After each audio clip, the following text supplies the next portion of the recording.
Bonjour et bienvenue dans cette nouvelle vidéo avec un invité prestigieux de marque, mon pote Reg le Gorilla, enfin qui est là sur la chaîne, juste pour vous parler des séries les plus attendues de 2019. Bonjour Reg. Bonjour, merci beaucoup pour l'invitation, ça fait plaisir. Plaisir de parler séries, c'est voilà. cool. Ouais. Il y a plein de séries dont on veut parler aujourd'hui. Il y a beaucoup de séries. On a dû faire des choix difficiles.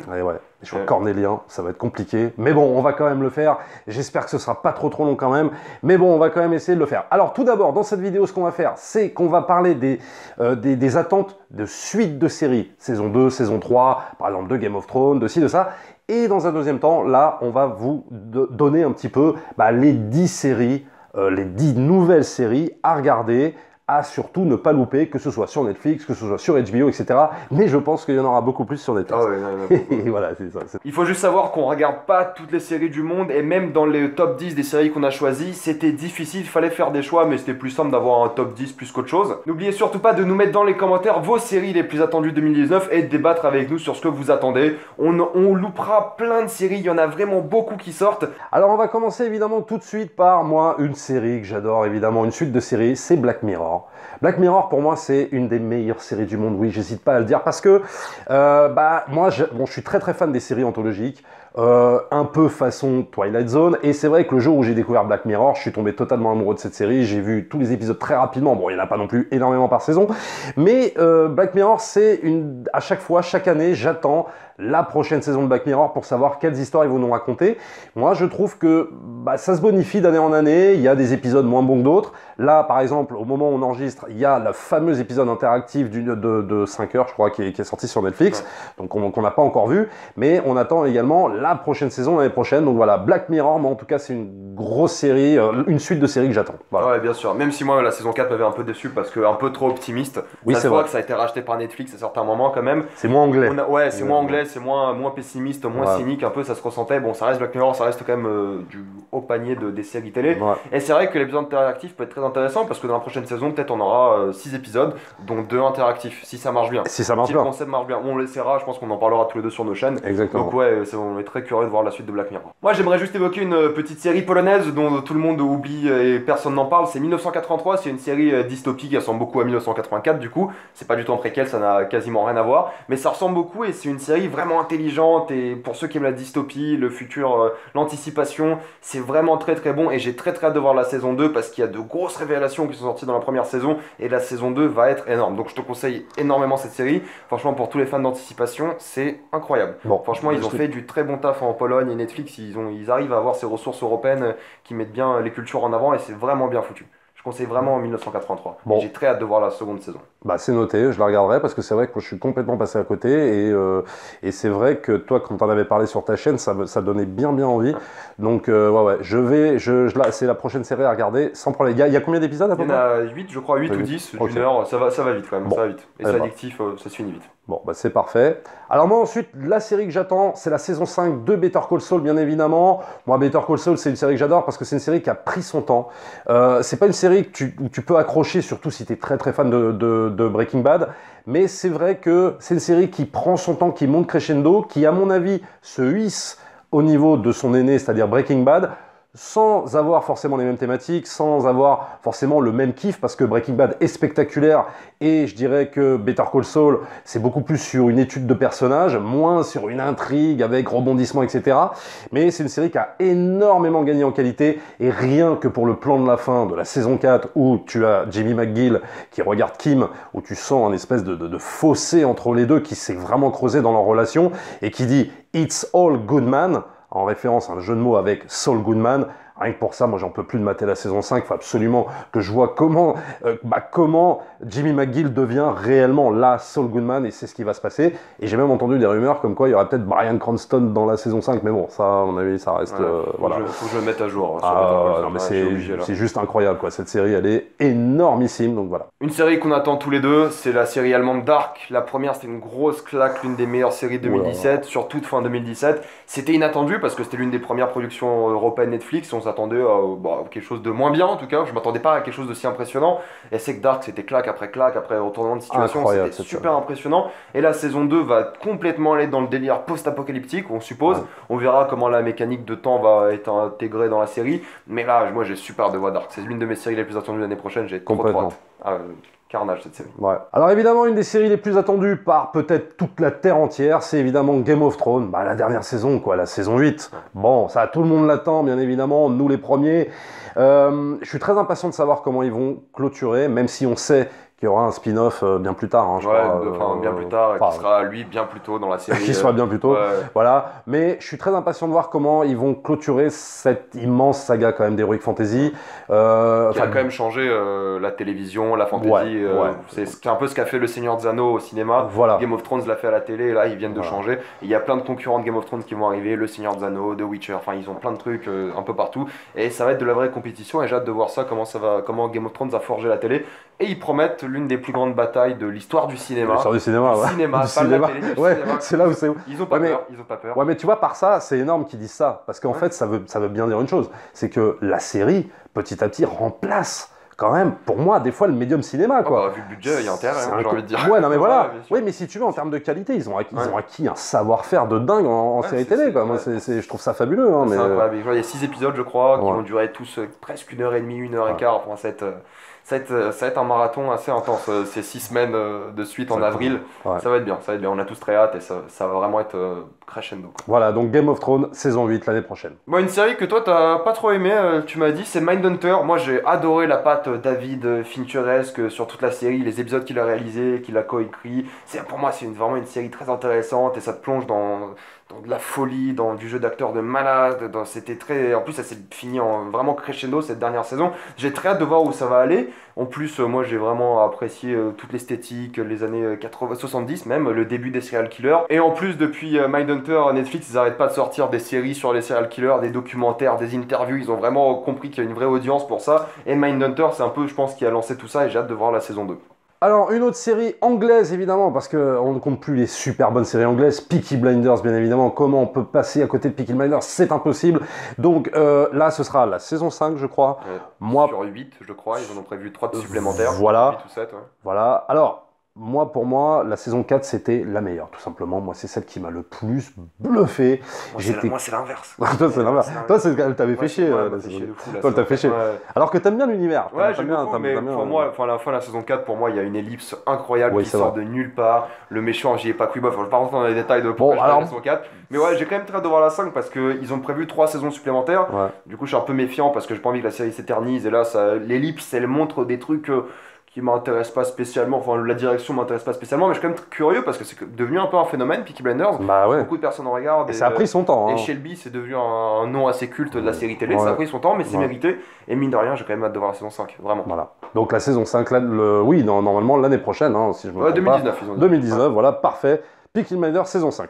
Avant de vous énerver dans les commentaires, Casa de Papel saison 3, moi j'adore cette série, j'ai très hâte de voir la suite. Je sais qu'il n'y avait pas besoin de faire une saison 3, il n'y avait aucune raison, mais j'ai quand même envie de la voir parce que j'adore les personnages, je me suis vraiment attaché. Et si c'est un nouveau braquage, moi je serai à fond dedans, il n'y a pas de souci, si c'est bien en tout cas. Mais c'est vrai que les séries espagnoles elles prennent de plus en plus de poids sur Netflix, un peu même en France, c'est très connu. Casa de Papel, l'élite, ça devient de plus en plus connu. Ça en parle beaucoup. Mais surtout Casa de Papel. Ah ouais, c'est devenu un phénomène culturel l'année dernière, c'était le plus gros succès de Netflix planétaire, surtout en Europe. Planétaire un peu moins, mais c'est un énorme succès et tout le monde l'attend. Et moi j'attends la saison 3. Voilà. Alors moi je peux pas en dire autant. Parce que je n'ai même pas fini la première saison, parce que le concept me gave un peu, j'avoue, sur Casa de Papel, mais allez, à la limite, quand j'aurai fini d'autres séries, etc., je m'y repencherai dessus quand même, histoire de finir ces 2 saisons, et puis peut-être, à la limite, d'enchaîner aussi la 3e, quoi, histoire que je passe pas à côté de ça quand même. Donc après, 2 séries que moi, à la limite, j'attends, mais pas comme un dingue non plus, des suites de séries, je veux dire, 13 Reasons Why et Stranger Things. Stranger Things parce que, bon, l'univers est sympa, les années 80, machin, etc., c'est plutôt bien fait, c'est vrai, Stranger Things, on s'ennuie pas vraiment, et c'est un espèce d'hommage un peu appuyé, oui, aux années 80, mais à toute la SF de ces années-là, donc c'est plutôt sympa. Et 13 Reasons Why, C'est pas que je l'attends comme un dingue, mais je suis très curieux de voir ce qu'ils vont pouvoir faire avec cette saison 3, où je me dis que là, il y a eu, bon voilà, l'histoire avec Anna Baker, elle est absolument terminée. Ça va être plus, je crois, sur Je sais plus comment il je sais s'appelle. plus comment il s'appelle, Ouais, Dylan Minette, je sais pas quoi. Mais je vois pas trop ce qu'ils vont raconter, et j'avoue que je regarderai les premiers épisodes vraiment comme ça pour voir ce qu'ils vont faire. Mais si je vois que c'est un peu du what the fuck et n'importe quoi, je pense que j'arrêterai très vite.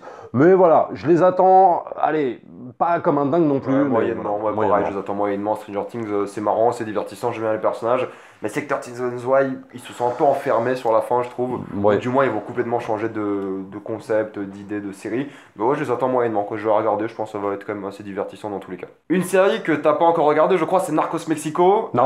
Narcos, déjà, c'était très très bien. Narcos Mexico, c'est une énorme claque, je m'y attendais pas du tout. C'est assez incroyable et la manière dont c'est fini la dernière saison, enfin la première saison de Narcos Mexico, du coup, ça envisage que du bon. C'est vraiment, tu comparais Better Call Saul à Breaking Bad. Ouais. Mais Narcos Mexico, pour moi, c'est plus Breaking Bad que enfin, de ce que j'ai vu de Better Call Saul, au niveau de l'évolution du personnage, de ce mec qui au début est une sorte de mec lambda qui devient une sorte de baron de la drogue. Ça ressemble beaucoup à Breaking Bad de ce point de vue-là, c'est Ouais. pour ça que je pense que tu peux apprécier ça. C'est le mec entre guillemets gentil, même si ça reste un dealer au début, qui devient énorme, qui prend une place ultra importante au Mexique.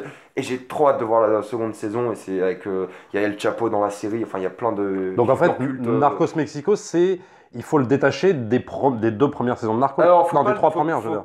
Ouais, il faut les détacher d'un point de vue, on va dire, série, mais il y a des personnages qui interviennent de Narcos D'accord. Colombie, entre guillemets, Ah, ok. parce que enfin c'est la même époque, c'était connecté, il y a du trafic entre les deux pays, donc c'est logique et les personnages. Mais oui, si tu peux t'en détacher, tu peux regarder Narcos Mexico sans jamais regarder Narcos. Rapidement, parce qu'il n'y a pas grand chose à dire, c'est Rick et Morty, peut-être en 2019, peut-être. J'adore ce Rick et Morty. C'est super fun, c'est marrant, C'est génial, moi j'aime ça. beaucoup, vous savez que j'aime beaucoup sur la chaîne, enfin c'est un gros délire, il y a une vraie philosophie derrière, bon, c'est devenu un peu surcoté ces dernières années, tout le monde a Un peu. pété un câble avec Un Rick et peu. Morty. C'est très très bien quand même, hein. Laissez pas les médisants vous dire que c'est nul ou c'est trop intellectuel, ça reste de la comédie, c'est marrant avec des thématiques sérieuses. C'est bien et j'ai hâte de voir, j'espère, la saison 4 en 2019. Et rapidement pour finir, True Detective que moi j'attends curieusement j'ai envie de dire parce que moi la saison 2 j'ai pas du tout Moi accroché. aussi. Aïe, J'ai aïe, aïe. pas réussi à la finir, mais là il y a Marshall Ali dans la saison 3, c'est lui qui dirige. Donc j'ai hâte et apparemment c'est pas le showrunner qui est revenu, c'est pas Akira Fukunaga je crois, Ouais. mais c'est dans la même ambiance, c'est dans le mêmes idées, il y a des flashbacks, bon voilà. J'ai quand même, je suis curieux, plus que j'ai hâte. Je suis plus curieux que aussi, intéressé, j'ai envie de dire. Ouais. Mais si c'est bien, on peut repartir sur un bon délire à la première saison. Bah, disons qu'ils ont un peu perdu la confiance, ils ont perdu un peu notre confiance, on va Ouais. dire, sur la saison 2, beaucoup de gens ont trouvé en dessous, et à juste titre. Et alors que la première était tellement excellente, mais bon, pourquoi pas, on peut peut-être revenir à un Et surtout truc que la super, première saison c'était nouveau. Ouais. Enfin, moi j'ai C'est jamais vrai. vu ça niveau totalement. télé, c'était étrange en fait comme Ah, série. ouais, ouais. C'était vraiment du nouveau et Ah. c'est ça que la saison 2 a pas eu en fait. La saison 2 était trop banale. Exactement. Voilà, on va pas s'éterniser là-dessus, mais True Detective, on est quand même curieux, je pense. Morty! Rick, where are you? On my workbench, Morty. Are you invisible and you're gonna like fart on me? Flip the pickle over. I turned myself into a pickle, Morty! I'm Pickle Rick! Bonkers. Maintenant, on va commencer à parler des 10 nouvelles séries qu'on attend énormément en 2019, les séries à ne pas rater. Ce qu'on va faire, c'est qu'on va vous donner sans ordre, sans classement, les 10 séries qu'on attend le plus, et on va finir avec les 2 séries qu'on attend chacun le plus, avec toi ta série la plus attendue, et moi ma série la plus attendue. Moi, une série que j'attends quand même curieusement, que toi t'attends pas du tout, c'est The Mandalorian sur Disney+. Toi Star Wars, c'est... J'en ai rien à secouer, C'est mais clair. alors un truc de fou, mais voilà. Moi je suis curieux parce que j'aime bien Pedro Pascal, l'acteur qui va jouer dedans. Taika Waititi va réaliser un épisode, donc moi déjà de base je suis fan. Et je suis curieux de voir comment ils vont lancer Disney plus qu'autre chose, parce que ça va être vraiment leur série événement, la série qu'ils vont mettre en avant. Et je pense qu'ils vont mettre le budget, il y a moyen de faire de la bonne SF, parce que la SF, il y a de bonnes séries de SF, mais il y a toujours un manque de budget, tu vois, qu'ils ont de l'ambition, mais ils peuvent pas parce qu'ils ont pas l'argent. Là c'est Disney, ils ont l'ambition, ils ont l'argent, ils ont même le talent quand il faut. Donc il y a moyen que ce soit intéressant et je suis très curieux de voir The Mandalorian. Bon voilà, toi t'es pas spécialement fan. On verra, non mais ça Mais- se trouve, j'ai aimé. Ouais, hein, mais surtout que non. dans Mandalorian, c'est une porte ouverte à plein d'autres séries Star Wars. Ouais. On aura peut-être, j'aime rêver, une série L'Ancienne République. Diane République, ça peut être très bien. Sur Darth Bane, sur, je sais pas, mais sur n'importe quoi. T'as une porte ouverte sur plein de trucs différents avec beaucoup d'univers étendus parce que c'est une série. T'as le temps d'en parler pendant des heures et des heures et des heures. C'est ça qui est bien. Et moi, j'ai hâte de voir The Mandalorian parce que c'est vraiment peut-être le futur de Disney Plus et de la science-fiction à la télé. Mais ce n'est pas pour autant que moi je vais m'abonner à Disney+, parce Voilà. qu'il y aura Mandalorian. Même Mais bon, si ça sera moins cher que Netflix, apparemment. apparemment, ouais, mais Mais bon. bon, s'il y a que Mandalorian. Voilà, c'est ça le problème. Alors moi, dans une des séries que j'attends le plus en 2019, c'est sur Netflix, c'est Dark Crystal, qui est en fait un remake du film de 82 réalisé par Jim Henson, que moi j'adore, mais vraiment. Alors ça, oui, il y a un côté un peu kitschouille quand tu revois le film maintenant, et je crois qu'il est même disponible hein, sur Ouais, Netflix, il le est en film. même temps que la bande-annonce qui vont sortir. Voilà, mais je suis très curieux de voir ce que ça va donner avec donc ce système de marionnettes qui va être un peu réactualisé, remaké, et s'il garde le même esprit Heroic Fantasy qu'il y avait dans Dark Crystal. Et franchement, voilà, moi c'est une des séries qui me botte le plus, où je suis super curieux de voir ce que ça va donner. Et il y a tout un casting de voix qui est sorti, notamment avec la nana aussi d'Outlander, et plein d'autres gens et tout ça. Donc ça va être plutôt, moi je pense que ça va être plutôt sympa, s'ils mettent bien le budget, et s'ils respectent l'esprit qu'avait instauré Jim Henson et Frank Oz dans le premier film. Voilà. Ouais, moi j'avais vu le premier film quand j'étais petit, j'ai eu trop peur, j'ai arrêté. Ouais, c'est vrai que ça Je l'ai fait pas flipper, revu ouais. depuis. Mais je suis quand même curieux parce que la bande-annonce montrait des marionnettes vraiment bien foutues, tu vois, vraiment modernes, et ça, Ouais. ça donne envie quand même. Et l'esthétique, elle est vraiment particulière. Peut-être, je vais sûrement me remater le film avant de commencer, mais moi aussi je suis curieux de voir Dark Crystal. Vraiment, l'esthétique, c'est moi ce qui m'intéresse le plus. Une autre série qui m'intéresse beaucoup, parce que moi j'avais beaucoup aimé le film, c'est Snowpiercer. Je sais pas ce que t'en as pensé du Ouais, film. j'adore. Ouais, il y a super bien. moyen, quand j'ai vu le film, en tout cas, il y avait moyen de faire un univers étendu par rapport à Ouais. ça, la lutte des classes, tout ça, un énorme train. Il y a moyen de faire plusieurs trains, je crois, de faire un gros délire série télé. C'est une série, je crois, Netflix, CBS, ou je sais où, TNT, je sais plus quelle chaîne, c'est une collaboration. Et ça a l'air, enfin, on n'a pas d'image, on n'a pas d'infos, on n'a rien du tout. Mais le concept de faire Snowpiercer en série télé, je trouve que c'est une bonne idée. Je trouve qu'il y a moyen de faire un bon 10 épisodes ou 8 épisodes vraiment intenses, avec vraiment cette idée de lutte des classes, de faire un truc vraiment palpitant, qui parle de plein de trucs différents, de la famine qu'il y avait dans Snowpiercer, des riches qui vivaient mais miraculeusement bien. Enfin, il y avait un vrai truc vraiment intéressant dedans, et si à la patte, je crois que c'est un réalisateur sud-coréen qui l'a fait, Ouais. si je dis pas de bêtises. Bong Joon-ho. Ouais, Non. je sais plus, j'ai pas envie de dire de bêtises, Ouais. mais c'est vrai que il y a, je sais pas si c'est lui qui, je sais pas s'il est rattaché au projet ou quoi que ce soit, mais il y a quelque chose à faire, il y a quelque chose de bien à faire, et je suis très curieux de voir Snowpiercer.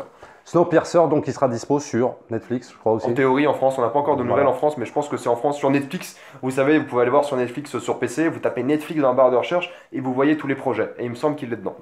Une autre série qu'on peut attendre quand même avec une certaine impatience, très rapidement, on va aller très vite dessus, c'est Kingdom. Alors ça, c'est une série donc, qui va sortir aussi sur Netflix et qui va situer l'action dans la Corée du Sud féodale. Et le truc, c'est qu'ils vont mélanger tout ça, donc avec des gros combats et ça, avec toute une histoire de zombies. Ouais, Donc ça peut être sympa, pourquoi pas. Allez hop, Kingdom sur Netflix l'année prochaine. ouais, ça m'intéresse. Des zombies, des samouraïs, Ouais. même si je crois que les samouraïs c'est japonais, bref. Ouais. Ça peut être rigolo. Ouais, ça peut être rigolo. Il y a une bande-annonce déjà qui est sortie, allez la voir, ça a l'air intéressant. Il y a une vraie esthétique, je trouve vraiment bien foutue. Une série qui a été beaucoup teasée par Netflix là récemment et qui va sortir l'année prochaine, c'est Umbrella Academy, donc qui va reprendre en fait tout un panel de super-héros mais façon X-Men jeune en fait, Ouais, ça un se peu passe ça, dans ouais. une école. En plus, Voilà. il y a Ellen Page, donc. En plus il y a Ellen Page, donc oui qui avait Ouais, déjà qui jouait la fille invisible dans X-Men. Et voilà, Voilà, exactement. Et donc ça peut être sympa, c'est-à-dire que ça peut être genre un espèce de X-Men bis ou alternatif, mais ça n'aura rien à voir avec Marvel pour le coup, puisque c'est de l'original Netflix là, Ouais. et ils ont décidé de faire un truc un peu similaire. Pourquoi pas, ça peut être sympa, la bande-annonce donnait quand même envie, et à la limite, moi c'est une série que j'attends pas mal. Ouais, donc l'esthétique voilà. me faisait penser un peu à Zack Snyder, je trouve. Ouais, Ouais, beaucoup. en plus. Moi, je suis pas Ouais. très fan du bonhomme. en Bah, plus. je sais, toi Mais t'aimes pas. ouais, toi. c'est que moi l'esthétique me faisait penser à ça, je suis curieux parce que peut-être Netflix ils vont lancer leur Marvel Cinematic Universe à eux, avec des super-héros, de la concurrence, ça Et peut oui, se faire. Hein. et oui, vu qu'ils n'auront plus Marvel d'ailleurs, Ouais, parce ouais. que voilà. Ouais, donc, on sait pas trop ce qu'ils peuvent garder de Marvel, on sait pas trop quoi, mais ils peuvent se lancer, et je pense que c'est leur réponse un peu à Disney+, c'est que là on fait nos super-héros à nous, on fait Umbrella Academy. Voilà. Donc ouais, ils savent gérer la concurrence, ils savent où ils vont. Ouais. Voilà, donc Umbrella Academy, ce sera l'année prochaine sur Netflix. Une série française qui a été annoncée depuis longtemps, c'est Osmosis, c'est une sorte de futur alternatif à la Black Mirror, on pense un peu, où en gros tu dois, via une sorte de réseau social, si j'ai bien compris, trouver le vrai amour. Du coup, c'est une sorte de machine apparemment qui scanne ton cerveau et qui dirige vers le vrai amour. Donc c'est complètement un épisode de Black Mirror, ça se ressent tout de suite. On ne sait pas si c'est à Paris, sûrement vu que c'est une production française, tout se passe à Paris, mais c'est dans un futur plus ou moins proche, on n'a pas encore de lieu, de date, quoi que ce soit. Mais c'est peut-être l'une des premières séries françaises qui n'est pas une comédie nulle ou une comédie sympa mais sans plus, et qui serait un vrai drame, je pense. Après peut-être ça sera un peu comique ou voilà, mais au moins ça sera quelque chose de dramatique, d'intéressant, d'SF. Enfin ça change de la France qu'on a actuellement sur Netflix, parce que mis à part Plan Cœur et des films un peu nuls qu'on a de temps en temps en français, c'est pas terrible. C'est pas terrible. Moi, j'avoue. Il y a du potentiel, surtout qu'on voit entre guillemets nos concurrents allemands, polonais, ouais, italiens, voilà, qui font des vraies séries dramatiques. Exactement. Et puis, nous, on a du potentiel, on le fait pas. Voilà, et puis qui se mettent dans la SF, quoi, tu vois, qui n'hésitent pas, quoi, et qui font des super trucs en SF. Et je pense que nous, on a vraiment les moyens de le faire. Donc, et comme Netflix, là, bouffe beaucoup sur les râteliers de beaucoup de créateurs français qui justement osent faire des trucs qu'ils n'osent plus vendre en télé française, à la télé française traditionnelle, j'entends, bah, en gros, tu as plein de gens qui disent, bah, va vendre ton projet à Netflix, parce qu'eux, ils vont me dire oui, quoi. Donc, pourquoi pas, tu vois, ça, moi, je l'attends, moi, je l'attends pas mal. Ça, voilà, exemple tout bête de film comme ça, il y a le rappeur Kerry James qui va sortir son film sur Netflix parce que personne voulait l'acheter, par exemple. Voilà. Donc, mais ça sera un drame, donc il y a moyen de sortir autre chose que des comédies sur Netflix. Voilà. Et moi, j'ai hâte de voir Osmosis, ça peut être vraiment, encore une fois, une porte ouverte à plus de cinéma et de séries de genre en France, comme ils ont fait à l'étranger en Europe.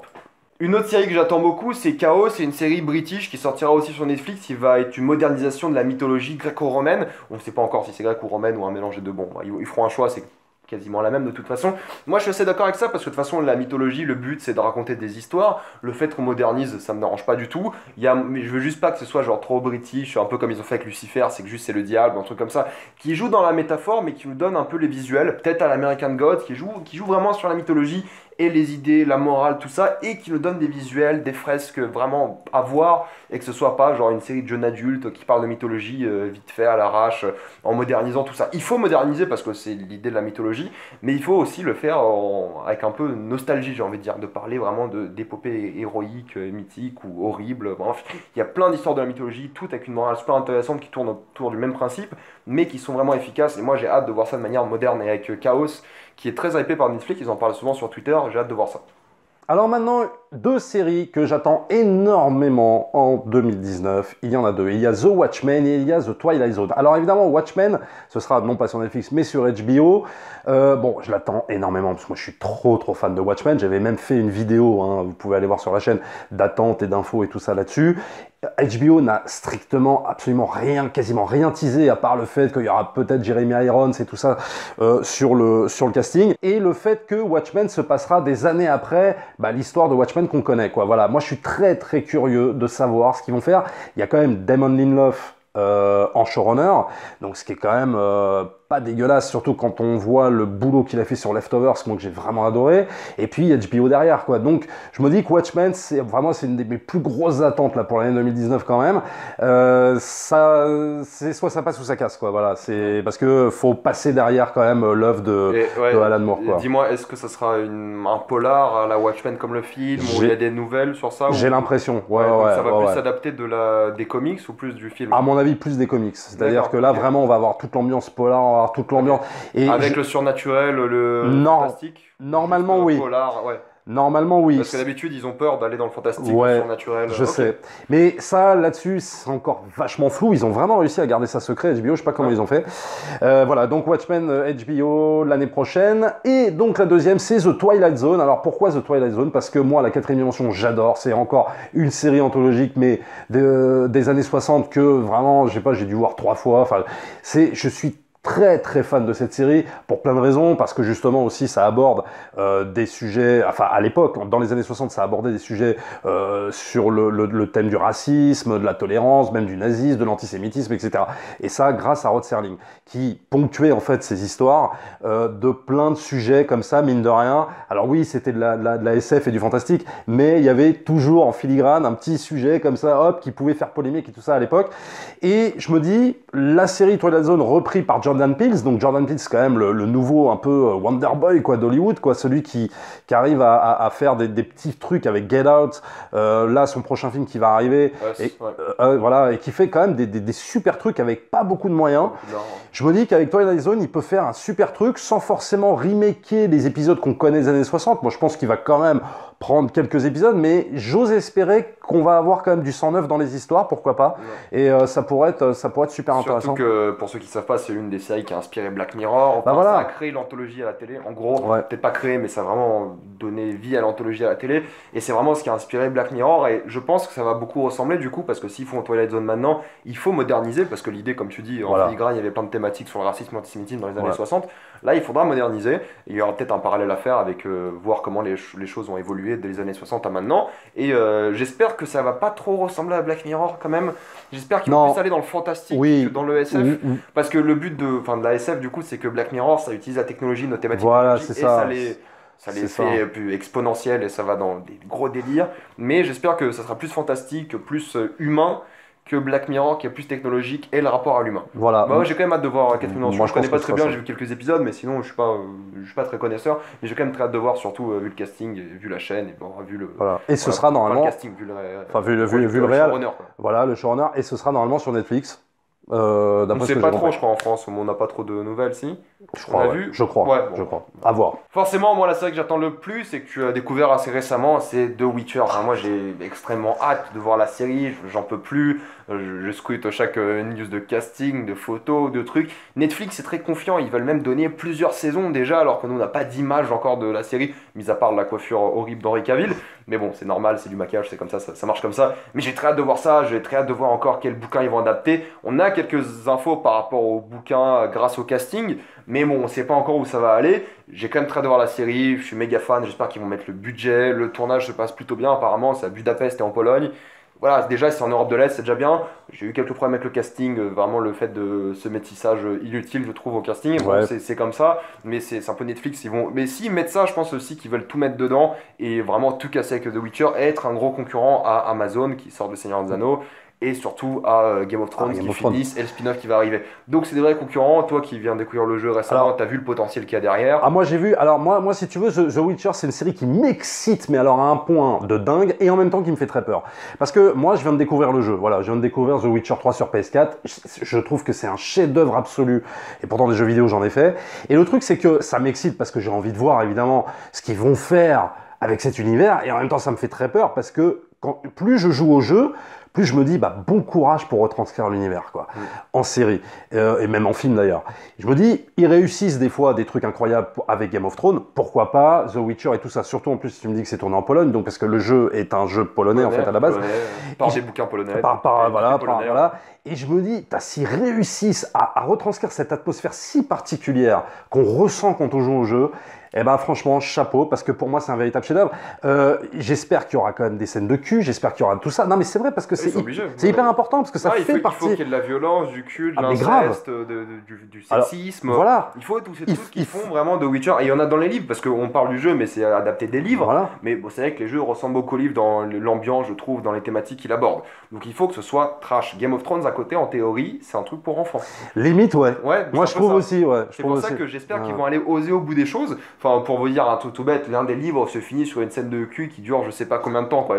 Ça finit comme ça, tu fais mais putain, mais qu'est-ce que je lis? Mais c'est génial parce que ça. Incroyable. En plus, c'est une scène de cul entre guillemets émouvante parce que ça rapproche de personnes et tout, mais c'est. Voilà, pour vous dire qu'il faut qu'ils osent aller dans ce délire-là. Il y a des histoires d'inceste dans le livre, il y a des histoires de. Enfin, des trucs horribles qui se faisaient à l'époque du Moyen-Âge chez nous, mais juste qu'on veut pas en parler parce que c'est dégueulasse, quoi. Exactement. Mais il faut en parler. Il faut le faire. Parce que ça parle de famille, enfin, c'est horrible, il faut en parler. Et ça renforce. Faut pas que ce soit policé, faut pas que ce soit genre clean. Exactement. Faut que ce soit crade. Et ça je veux que ce soit crade. Mais sans être inutilement crade, évidemment. Juste qu'il faudra justifier, mais que ce soit dans l'ambiance de la série. Ça renforcera, ça renforcera sa crédibilité, à mon avis, s'ils veulent en faire après plusieurs. Voilà. Moi, je voulais juste citer quelques séries rapidement que j'ai hâte, mais qu'on n'a pas pu mettre dans ce classement. C'est Vampire en toute intimité, ou What We Do in the Shadows, mais qui sera pas fait de Taika Waititi, mais qui reprendra le concept des vampires. Ça sera une comédie, une sorte de documentaire. J'ai très hâte de voir ça parce que j'adore le film et je le trouve très drôle. Et il y a du vrai potentiel comique à faire ça. Ensuite, il y a la série Cowboy Bebop, que moi, je connais pas Cowboy Bebop encore, faut que je m'y intéresse. Mais Netflix font très peur aux fans, apparemment. Oui, parce que, parce que les adaptations des mangas étaient pas très réussies. En plus, c'est du live action, je crois. Voilà, c'est pas l'animation. Voilà, Death Note, c'était pas terrible, etc. Donc, bon courage pour adapter Cowboy Bebop en live action. Ça, j'ai très peur du résultat. Mais bon, on verra. Il y a beaucoup d'attentes. C'est une série, l'une des séries les plus appréciées des fans, alors il y a beaucoup d'attentes. Une série BBC rapidement que j'attends aussi, c'est Les Misérables. Voilà, bon, Les Misérables, c'est un livre culte je pense qu'on a tous lu au moins une fois. Et il y a quelque chose à faire plus haute qu'une comédie musicale. Clairement, il y a un vrai drama à faire. Bon, j'espère que ce sera pas trop dans le cliché britannique, voilà, qui est en France, tout ça. Mais il y a quelque chose à faire et je suis quand même curieux de voir ça. Bon, sans rentrer dans les détails, j'attends 4 autres séries. C'est Good Omens, qui est une sorte de série bizarre avec un ange et un démon qui essaie d'arrêter l'antéchrist de détruire le monde. Et donc c'est adapté d'un roman de Neil Gaiman, donc le romancier de American Gods. J'attends aussi Lovecraft Country, qui n'est pas adapté d'un livre de Lovecraft, mais qui est beaucoup inspiré de Lovecraft, qui va raconter ce road trip dans les États-Unis, qui sera rempli de racisme et de créatures Lovecraftiennes en théorie. C'est aussi fait par Jordan Peele et J.J. Abrams. Chernobyl de HBO, qui va raconter l'histoire de Tchernobyl, la destruction. Je sais pas si c'est du fantastique, si c'est la vérité, mais je suis quand même très curieux de voir ça. Eddie, la série de Damien Chazelle dans un jazz club parisien à notre époque actuelle, qui peut être aussi très intéressant. Voilà, on espère que cette petite sélection des séries télé à voir en 2019 vous a plu. Abonnez-vous à la chaîne et surtout allez voir la chaîne de Reg le Gorilla. Ça parle de cinoche, de séries en pagaille. Il y en a plein de films Netflix, plein de séries Netflix. C'est à croire qu'ils bossent pour eux. Non, quand même pas. On me le dit. Non, je déconne. Mais c'est vrai. J'attends chaque Netflix, j'attends. Ouais, à chaque fois. Ouais, alors Netflix. Mais en tout cas, voilà, allez voir sa chaîne, c'est vraiment bien. Vous avez plein de critiques, plein de trucs super. N'hésitez pas à y aller. Abonnez-vous à la chaîne, likez, partagez, mettez des pouces en haut, surtout faites-vous plaisir. Rendez-vous aussi dans le lien, sur le lien Utip dans la description de la vidéo. Nous, on se retrouvera très certainement, très vite, pour une prochaine vidéo. Ciao tout le monde. Salut à tous.